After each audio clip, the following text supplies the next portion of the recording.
Mga kapuso, itong inyong GMA Regional TV interview sa Balitang Southern Tagalog.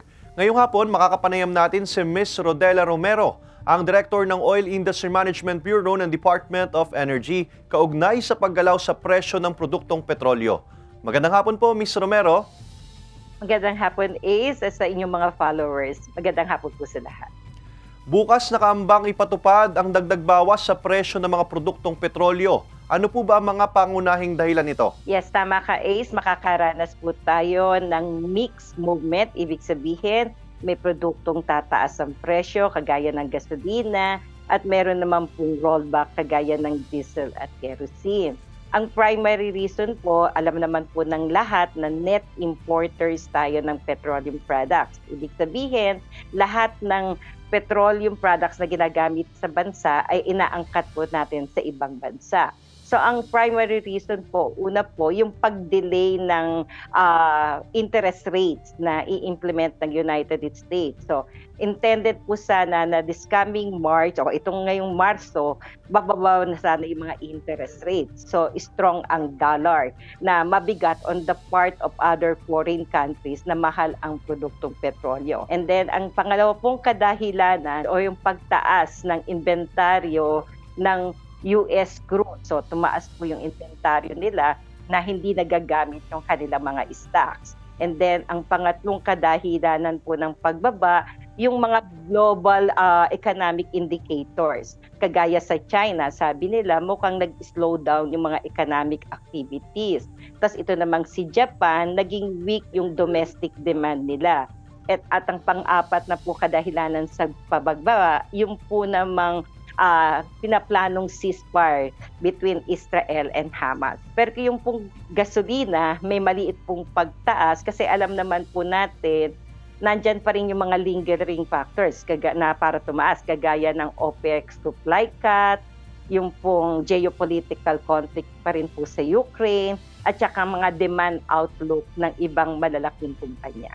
Okay po ma'am, nabanggit nyo na rin po itong geopolitical at itong global economic indicators. Paano po ba nakakaapekto ang international market at ito nga pong geopolitical events sa presyo po ng petrolyo sa lokal na merkado?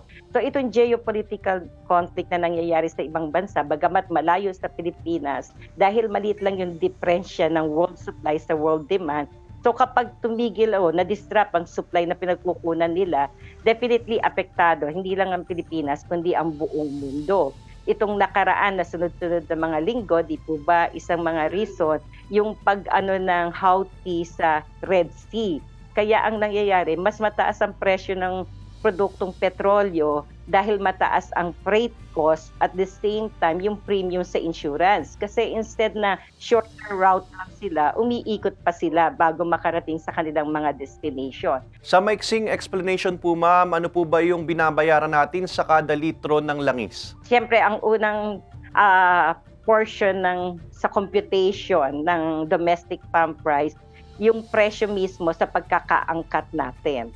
Diba? Kailangan yung import cost, tapos yung forex, yung foreign exchange, tsaka yung mga ilang necessary taxes, domestic taxes na ini-import natin sa produktong petrolyo. Paano naman po tinutugunan ng Department of Energy ang mga issue sa pagtaas ng presyo ng petrolyo at ano ang mga pangmatagalang plano po para dito? Sige, on a long term, ang presyo kasi, ang industriya ng langis, particularly the downstream oil industry, mula sa importation ng crude, the raw materials, saka yung finished petroleum products, hanggang makarating ito sa mga retail outlet or the gas station, deregulated ang industry. Ibig sabihin, market forces ang ini-implement as far as prices is concerned. Ang unang mandato namin, siguraduhin na may magagamit tayong produkto sa bansa. Mas mahirap kasi na wala tayong mabili.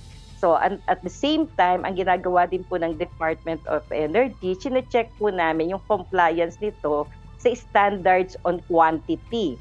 Na kapag bumili ka ng 10 litro, 10 litro talaga ang ilalabas ng dispensing pump.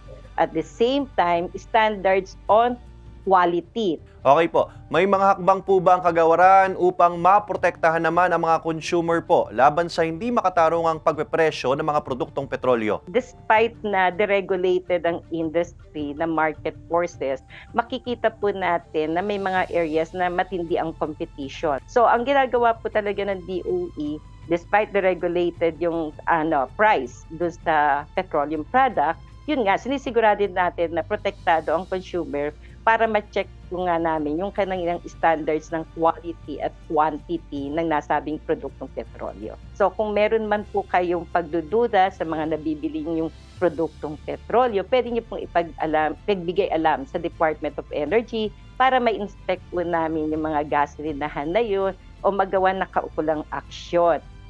Maraming salamat po, Ms. Rodela Romero, ang Director ng Oil Industry Management Bureau ng Department of Energy.